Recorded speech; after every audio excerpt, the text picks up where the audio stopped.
मामा मुख्यमंत्री, काही जणांचा मामा, काही जणांचा भाऊ.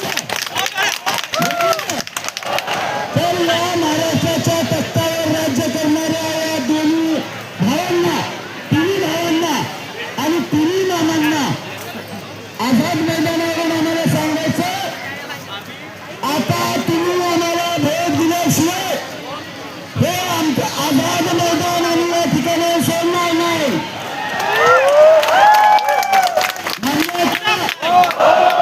आता आम्ही घोषणा दिली, आपण एकदा जरा झंझणीत आणि मग आम्ही विषयाच्या चर्चेला जातो. मुख्यमंत्री युवा कार्य प्रशिक्षणार्थी सहाय्यक संघटनेचा